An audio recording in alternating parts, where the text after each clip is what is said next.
커넬 할렌 샌더스라는 사람이 있었어요. 이 사람은 7살에 아버지를 잃었습니다. 7살에 아버지를 잃고 어릴 때부터 음식을 하기 시작했대요. 어린아이가 솜씨가 좋아가지고 그 호밀빵 이런 빵을 만들고 그래서 팔고 이렇게 했다는 것입니다. 한번 그림 한번 보여주세요. 뒤에 누구냐면은 켄터키 프라이드 치킨의 창업자 되는 커넬 샌더스 이야기입니다. 이런 그림 많이 보셨죠? 켄터키 프라이드 치킨에 우리 하영이 왔나? 켄터키 프라이드 치킨 7살에 아버지를 잃었어요. 몇 살이에요? 7살에 10살부터 농장 일을 시작했다고 합니다. 10살부터 요새 10살이면 뭐예요? 아무것도 안 하잖아. 10살부터 부모님이 안 계시니까 농사일도 하고 그래서 그렇게 하면서 나중에 직업군인이 되고 보험 영업도 하고 여러 가지 사업을 했어요. 그러다가 나중에 이제 그 석유 대리점이 있잖아요. 주유소 사업을 시작했어요. 자유성가한 거죠. 그래서 나중에 이제 좀 사업에 성공을 했는데 그만 1929년 대공황으로 인해서 망했어요. 무일푼이 된 거예요. 대공황 알죠? 대공황. 루즈벨트 대통령이 있을 때 대공황. 세계 대공황이 모두 휘몰아칠 때 이 사람은 망했어요. 근데 이제 그냥 앉아 있을 수 없잖아요. 1930년에 또 주유소를 시작했어요.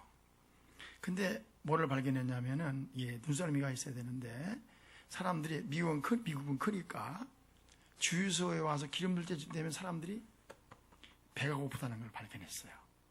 그래서 주유소에다가 샌더스 카페를 차렸어요. 아이디어가 있어야 되죠. 우리 백화점도 그래. 백화점도 원래 백화점 왕 있는데 이 사람이 백화점을 차릴 때도 하나하나 사는 게 귀찮아서 한 군데 싹 차린 게 백화점이 시작된 거거든요. 그리고 사람들이 이렇게 또 싼 거 찾으니까 바깥에다가 크게 창구형 매장을 시작한 것이 또 큰 사업이 됐거든요. 그래서 우리가 세상을 보면서 좀 이렇게 아이디어, 눈썰미가 있어야 된다고 생각해요.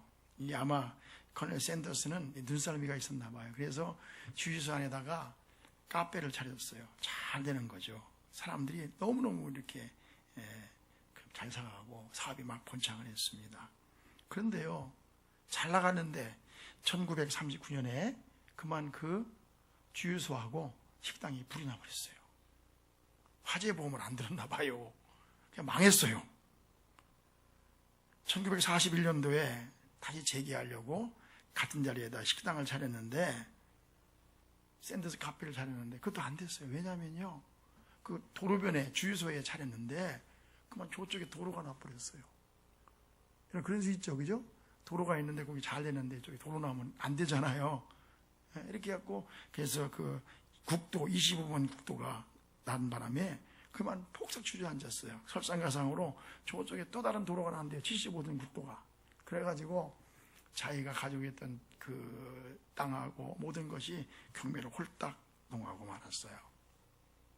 그게 이 KFC의 상시 창업자인 커넬 샌더스의 이야기입니다. 그러다가 몇 살이 됐느냐? 65세가 됐어요. 몇 살 됐다고요? 65세. 65세면 이제 끝났어요? 안 끝났어요? 끝났지. 65세는 재기할 수 있어 없어요? 없죠. 그럼 재기할 수 없는 65세 나이가 됐어요. 그런데 이 샌더스는 먹고 살아야 되니까, 일을 해야 되니까, 그죠? 일어섰어요. 근데 자기에게는 11가지의 양념, 레시피 있잖아요. 그걸 가지고 있었어요. 음식을 잘하니까. 그래서 그 레시피를 가지고 이제 전국을 돌아다니는 거예요. 이 양념 기술을 가지고 사업을 하자 해가지고 사람들을 만나러 다녔는데 다 거절하는 거예요. 몇 명을 찾아다녔느냐? 지금 몇 살이라고 했죠? 65세. 1008번을 찾아가요. 1008명을. 그러니까 1008명을 찾아가는데 1008명을 찾아갔는데 다 손살을 쥐고 거절하는 거예요. 당신이랑 사람 안겠다 이거지. 포기할 만해요? 안 포기할 만해요? 포기할 만하죠. 65세 나이입니다. 몇 살이라고요? 65세. 1008명을 찾아갔어요. 한 사람 1008명 찾아간 게 아니라 전국을 누비면서 1008명의 사람을 만난 거예요. 상황을. 근데 아무도 들어주지 않는 것이죠. 근데 1009번째 1008번까지 안 됐는데 108번인가 봐요. 1008번네. 108번까지 안 됐는데 1009번째 사람이 그 양념 레시피를 사겠다는 거예요. 그래서 닭 한 조각에 4센트씩 받기로 하고 그 양념의 비밀을 그 사람에 넘기면서 함께 프랜차이즈 사업을 시작하게 됩니다. 몇 살에? 65세. 포기할 만하잖아요. 그러나 굴하자고 일어서는 거예요. 그래서 마침내 오늘날의 KFC, 켄터키 프라이드 치킨이 생기게 된 거예요. 할아버지. 근데 왜 켄터키 프라이드 치킨이 하는가 제가 보니까 이 사람 이름을 딴 것이 아니라 켄터키에서 켄터키주에서 하는 사람들에게 좋은 치킨을 팔자. 그래가지고 켄터키 프라이드 치킨이라고 했대요. 그리고 나중에는 이제 치킨만 파는 회사 같으니까 이름을 바꿨어요. 뭐라고 바꿨어요? KFC라고 바꾼 거예요. 사람들은 살면서 이런 핑계, 저런 핑계를 댑니다. 그래죠? 이래서 할 수 없다. 저래서 할 수 없다. 돈이 없어서 못한다. 힘이 들어서 못한다. 나이가 들어서 못한다. 그렇죠. 낙심이 되면요, 옛날 바라보면서 옛날에는 그랬지. 그러면서 옛날 얘기만 하기 좋아해요. 그러고 이제 나이가 들었으니까 한 발짝도 못 나가고 인생을 포기하고 있는 자리에서 그냥 주저앉아 있는 사람이 한두 사람이 아닌 것 같아요. 여기 코넬 샌더스가 몇 살이었다고요? 65세. 이 말은 무슨 말입니까? 65세에서도 일어날 수 있다 없다? 있다. 포기하지 않으면. 할렐루야. 그런 교훈을 주는 것 같아요. 오늘 이야기는 베데스다 이야기입니다. 유대인들에게 명절이 있었습니다. 그 명절이 됐는데 예수님께서 명절날 어디 올라갔느냐? 예루살렘에 올라갔어요. 오늘 이렇게 말씀하거든요. 5장 1절에 보세요. 그 후에 유대인의 명절이 되어 예수께서 예루살렘에 올라가셨다. 명절이 됐습니다. 유대인의 명절이 여러 가지가 있거든요. 무교절, 맥추절, 수장절 이런 명절들이 있는데 우리나라 추석, 그죠? 단오, 설 이런 것처럼 명절이 있어요. 그 명절이 됐는데 예수님께서 예루살렘에 올라가신 것입니다. 근데 명절날 예수님께서 예루살렘에 가셔서 어디로 가셨습니까? 여기 보니까 2절에 보니까 예루살렘에 있는 양문 곁에 히브리 말로 베데스라는 못이 있는데 거기 행각 5이 있고 그 안에 많은 병자, 맹인, 다리 저는 사람, 혈기 마른 사람들이 누워 있었다. 그러니까 예수님께 명절날 어디 올라갔다고요? 예루살렘에 가셨는데 그럼 어디로 가셨습니까? 베데스다 연못가로 가신 거예요. 베데스다 연못가에는 양문 옆에 있는데 베데스다 연못가에 누가 있었습니까? 빠른 병자들이 거기에 누워 있었다는 것입니다. 양문이라고 하는 건 뭐 이런 뜻입니다. 이게 어려운 게 아니에요.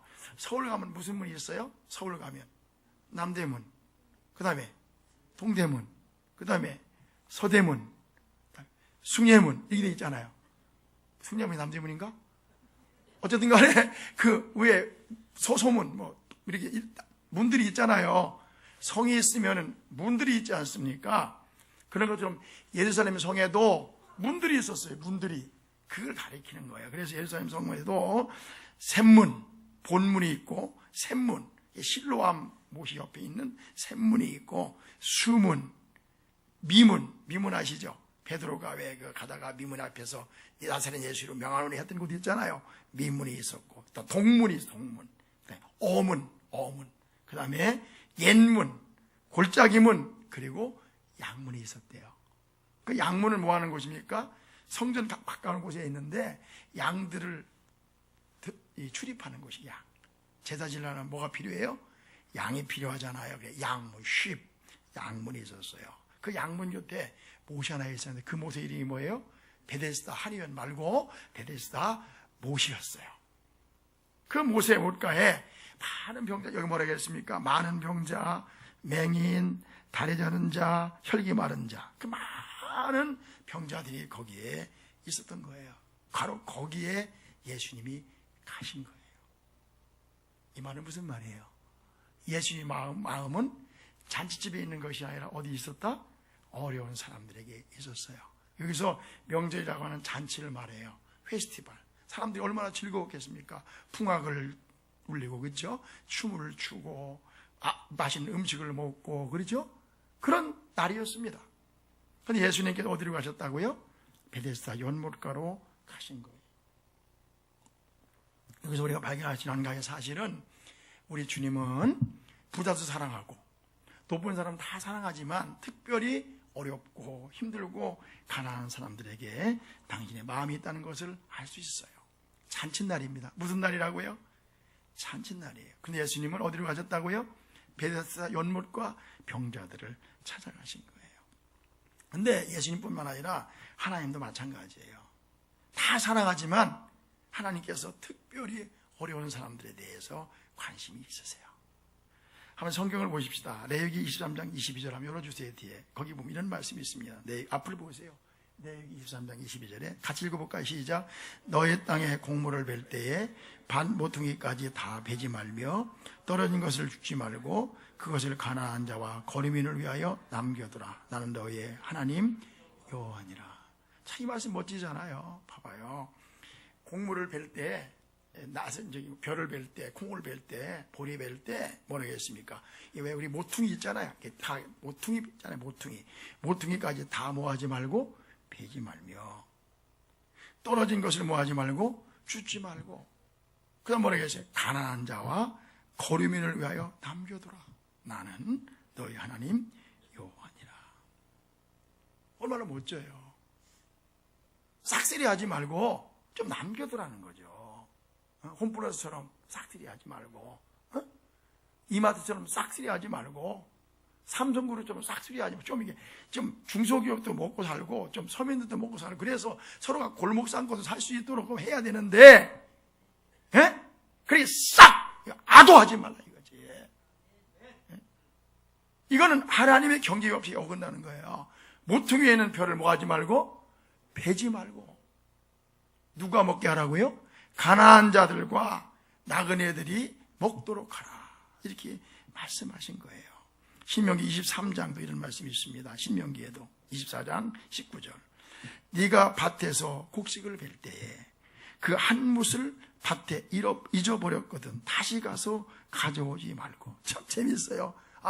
별을 뱄는데요, 한 낫가리를 놓고 왔어요. 깜빡하고.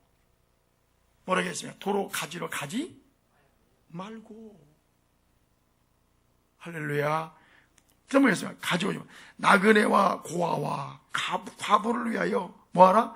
남겨두라. 그리하면 네 하나님 여호와께서 내 손으로 하는 모든 일에 복을 주실 것이다. 우리나라가요, 우리 대기업 하는 사람들이, 큰 기업 하는 사람들이, 경쟁에 찌드는 사람들이 제발 좀 이 하나님 말씀을 들었으면 좋겠어요. 좀 가난한 자들, 힘이 없는 자들, 나보다 약한 자들도 먹고 살 수 있도록 좀 남겨뒀으면 좋겠어요. 이 세상뿐만 아니라 교회도 그랬으면 좋겠어요. 한없이 넓혀가고 한없이 키워가고 시야를 다 말려버리는 저인망식의 그런 어업을 하지 말았으면 좋겠어요. 이게 누구 말씀이에요? 하나님 말씀이에요. 제가 볼 때 이렇게 되면은요, 이 공정경제, 공정사회가 이루어질 것 같아요. 가난한 자들 위해서 뭐하라? 남겨두라. 그리하면 내 하나님 여호와께서 내 스스로 하는 모든 일에 복을 내리시리라. 20절에 네가 감람나무를 떤 후에 그 가지를 다시 모아지 말고 살피지 말고. 몇 개 남았나? 다 사거리 따지 말고. 뭐라고 했습니까? 그 남은 것은 객과 고아와 과부를 위하여 뭐하라? 남겨두라. 이 말은 무슨 말이냐? 산에 가서 도토리도 다 줍지 말라. 다람쥐도 먹게 해주라. 그런 뜻이에요. 그러니까 우리가 너무 다 끌고 와가지고 막 나 혼자만 살겠다고 그러면 된다 안 된다? 안 된다. 21절에 내가 내 포도원에 포도를 딴 후에 그 남은 것은 다시 살따지 말고 객과 고아와 과부를 위하여 뭐하라? 남겨두라. 하나님 말씀이에요. 다 믿으시면 아멘. 시편 68편 5절에 보세요. 심지어 이렇게 말씀하셨습니다. 그는 거룩한 처소에 계신 하나님은 고아의 아버지시며 과부의 재판장이시니라. 고아의 아버지래요. 자, 잠언 19장 17절 가난한 자를 불쌍히 여기는 것은 여호와께 구워드리는 것이니 그의 선행을 그에게 갚아주리라. 하나님은요 부자도 사랑해요. 그렇죠? 그러나 가난한 사람들, 고아들, 소외된 사람들을 불쌍히 여기는 거예요. 왜 그런 줄 아세요? 봐봐요. 우리가요 이 세상에 살다 보면 가난한 사람도 있고 부유한 사람도 있어요. 어차피 육신의 몸을 입고 한 생을 살아가거든요.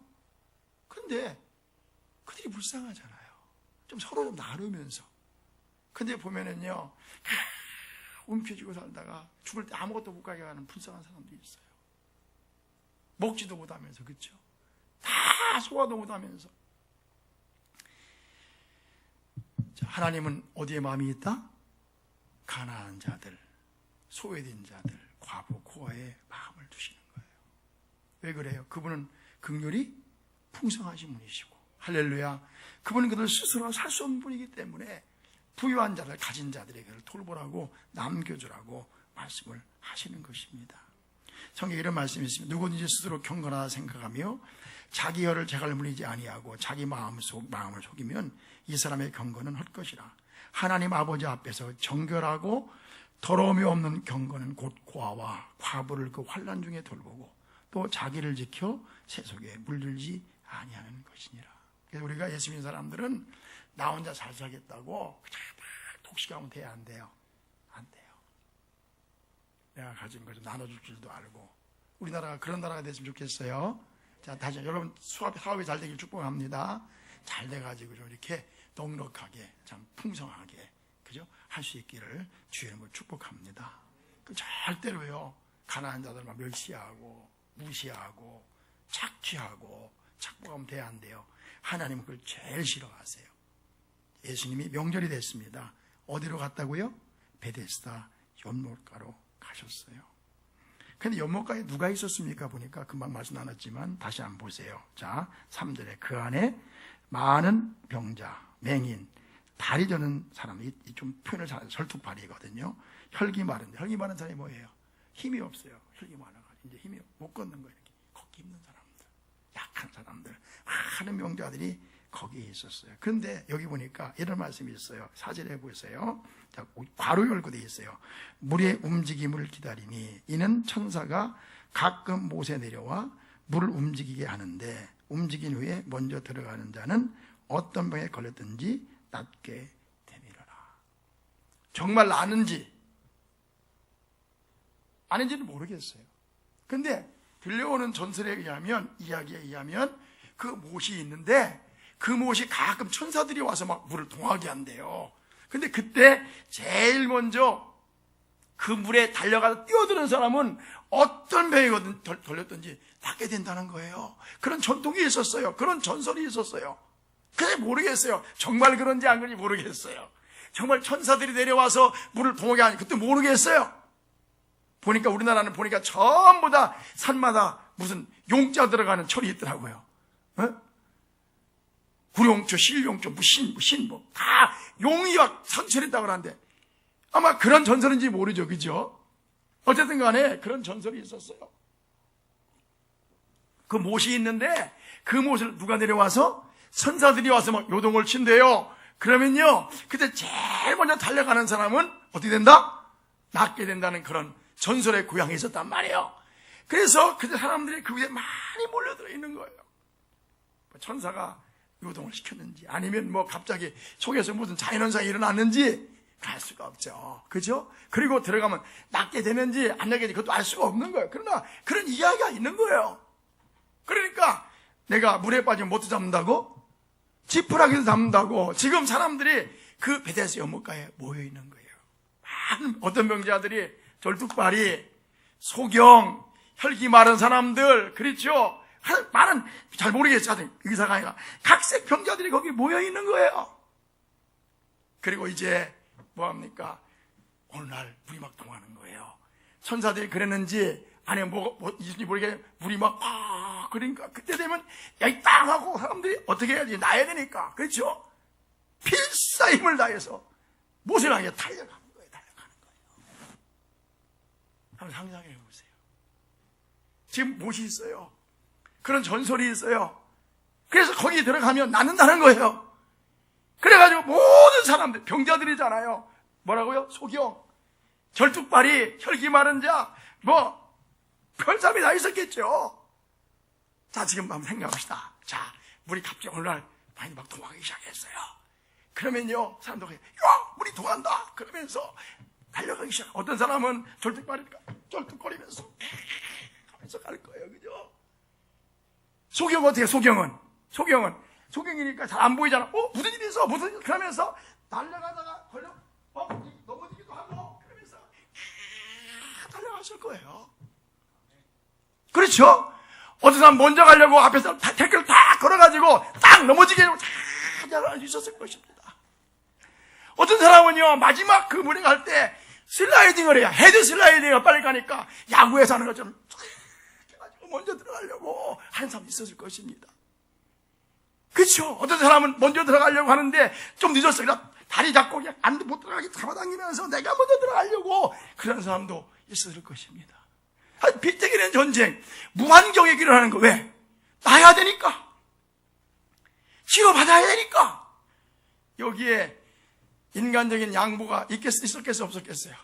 아이고, 내가 먼저 들어가면 쓰나, 네가 먼저 들어가야지. 이런 거 있었겠어요, 없었겠어요? 없죠. 배려가 있었을까, 없었을까요? 없죠. 누가 먼저 들어가야 돼요? 내가 먼저 가야지. 내가 먼저 가야지. 수단과 방법을 가지고 먼저 가야지. 치료받기 위해서. 그런 피튀기는 경쟁, 그죠? 거기는 배려도 양보도 서로가 불쌍히 여기는 것도 없었을 것입니다. 우리가 보면 그래요. 서로 불쌍히 여겨야 되는데 싸워요.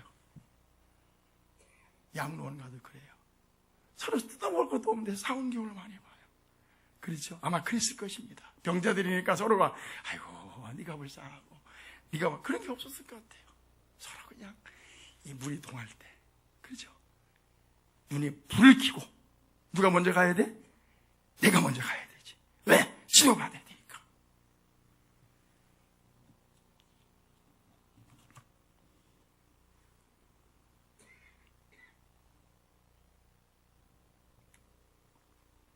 제가 가만히 생각해 보니까 우리가 사는 세상이 그런 것 같아요. 여러분, 이 베데스 연못가가 우리가 사는 세상 같지 않습니까? 병자들이 쫙 모여있어요. 성공병 병자들이, 마음에 상처받은 사람들이 그 연못가에 모여있어요.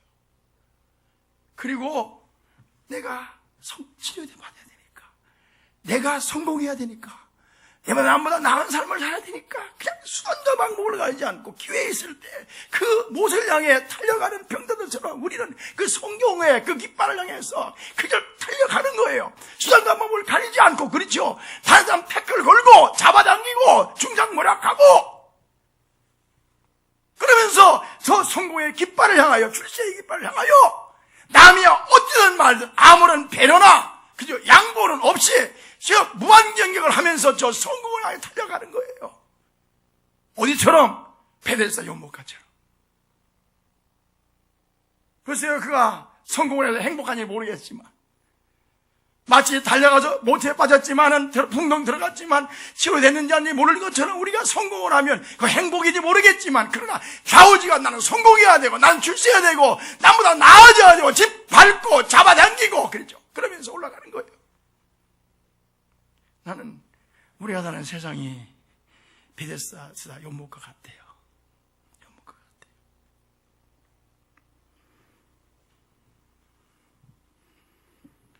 예수님께서 이곳에 가신 것입니다. 생공 경쟁, 무한 경쟁, 그렇죠?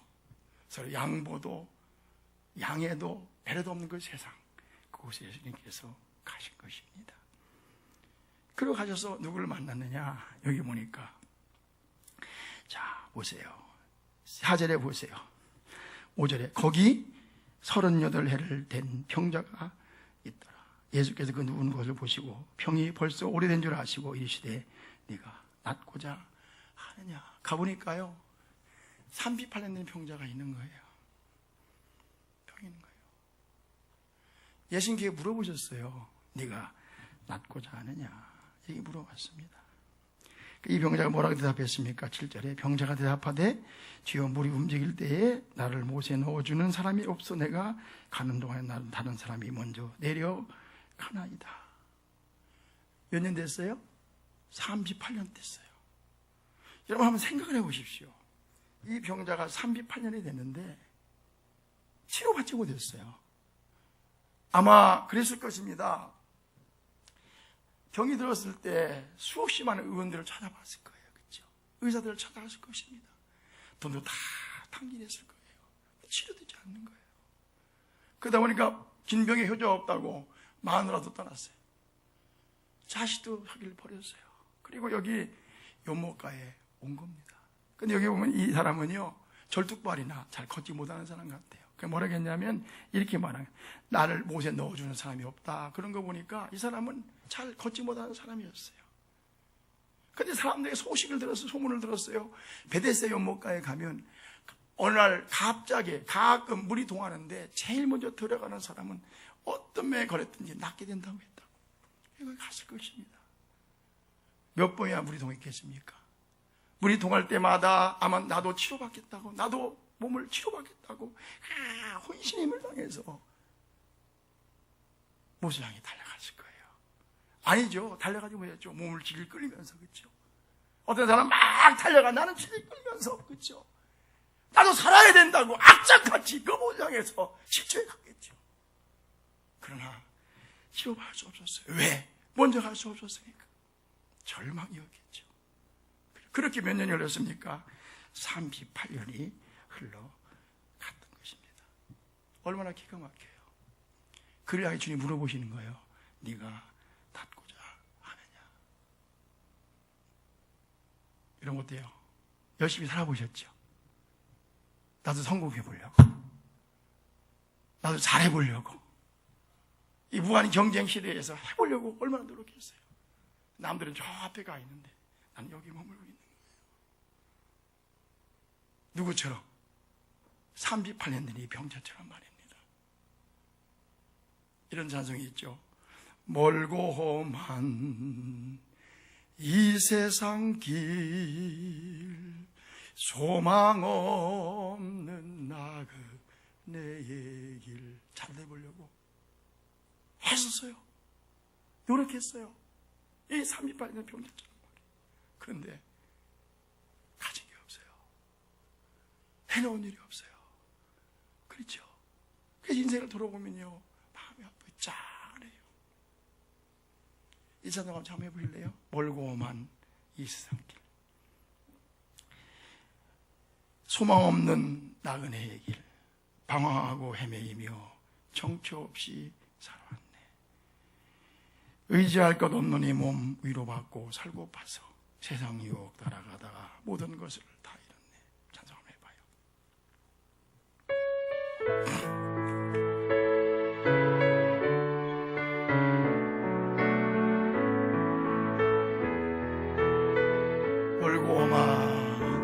멀고 험한 이 세상 길, 소망 없는 나그네의 길, 방황하고 헤매이며 정처 없이 살아왔네. 의지할 것 없는 이 몸 위로받고 살고 파서 세상 유혹 따라가다 모든 것을 다 잃었네. 무거운 짐들 등에 지고 쉴 곳 없어 애처로운 몸 쓰러지고 넘어져도 위로할 잔 내게 없었네. 세상에서 버림받고 귀한 세월 방탕하다 아버지를 만났을 때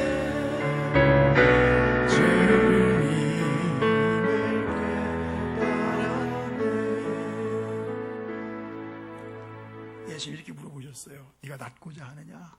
그러니까 이 환자가 대답하기를 뭐라고 했습니까? 이 앞에서 7절에 봐요.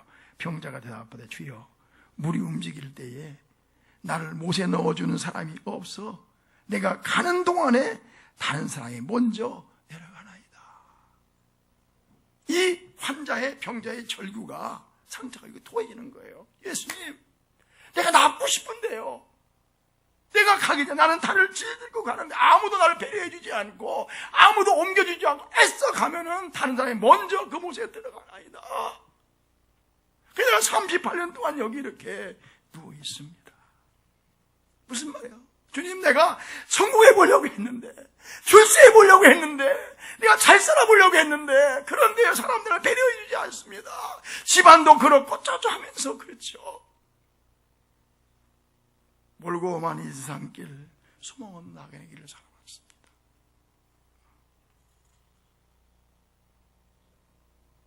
대답했던 거예요. 예수님이 뭐라고 물으셨어요? 네가 따르시자. 네가 낫고자 하느냐? 이 환자를 만나서 뭐라고 물어? 네가 낫고자 하느냐? 뭐라고 대답해야 돼요? 38년 동안 노력해봤어요. 네가 낫고자 하느냐? 그럼 뭐라고 대답해야 돼요? 시작. 네. 해봐요. 네. 네. 네, 낫고 싶어요. 그럼 되는데, 지금 주님이 오셨어요. 네가 낫고자 하느냐? 물어보셨어요. 네가 낫고자 하느냐? 네. 내가 낫기를 원합니다. 그렇게 대답하면 될 텐데, 뭐라고 대답했습니까? 제가요, 이런 일도 해봤고, 저런 일도 다 해봤습니다. 그리고 이곳에 왔습니다. 저 못에 동아리에 들어가면 난다고 이렇게 왔습니다. 그리고 애써서 내가 가는데 저 작것들이 나보다 먼저 가요. 나에게 배려도 안 해줘요. 양보도 안 해줘요. 내가 애써서 다리를 질질 끌면서 애쓰게 가면요, 다른 놈들이 먼저 들어가 버렸어요. 주님이 이렇게 38년이 흘러간 거예요. 라고 대답한 거예요. 많은 사람들이 그래요. 주님 말씀하시거든. 네가 낫고자 하느냐? 그럼 뭐라고 대답합니까? 예수님, 제가요 잘 살아보려고 노력했어요. 근데 제가요 지하 같은 가정에서 태어났어요. 우리 아버지도 그렇고요, 우리 어머니도 그렇고요, 애쓰게 노력해봤는데요, 이런 일 저런 일 이렇게 되고 말았어요. 지금 사업에 실패했는데요, 이래서 저래서. 내 가슴의 상처를 보세요. 얼마나 마음이 아픈지 아십니까? 주님이 아세요. 주님이 물어보신단 말이에요. 네가 낫고자 하냐? 근데 우리는요, 그래요. 내가요, 학력만 조금만 더 좋았으면요, 내가 우리 아버지 어머니 조금만 더 잘 만났으면요, 그렇죠? 그러면서 주님 이렇기 때문에 저렇기 때문에 내가 이렇게 살고 있습니다. 주님 아시지요? 그렇게 대답한단 말이에요. 주님 뭐라고 물으셨어요? 네가 낫고자 하느냐? 뭐라고 대답해야 돼요? 다 같이 네. 아멘. 저도 그래요. 저도 그래요. 너 왜 이렇게 살아? 주님, 제가 유학 갔다 왔으면요, 잘할 수 있었어요. 제가요, 우리 아버지가 부자였으면 잘할 수 있었어요. 옛날에 저런 일만 해서 내가 잘할 수 있었는데, 그래서 그래요, 주님. 내가 훌륭한 목사님 만났다면 내가 서울 가서 이렇게 할 건데요. 그래서 그래요. 우리는요, 지금 현 상황을 들이대는 거예요. 이 말하고 저하고 이 변명 저 변명하고 자기 형편을 다 얘기하는 거예요. 주님 지금 뭐라고 물어보셨어요? 시작. 네가 낫고자 하느냐? 뭐라고 대답해야 돼요? 네. 이 38년 환자를 향해서 뭐라고 했습니까? 내 자리를 들고 일어나 걸어가라. 할렐루야. 오늘 주님이 말씀하세요.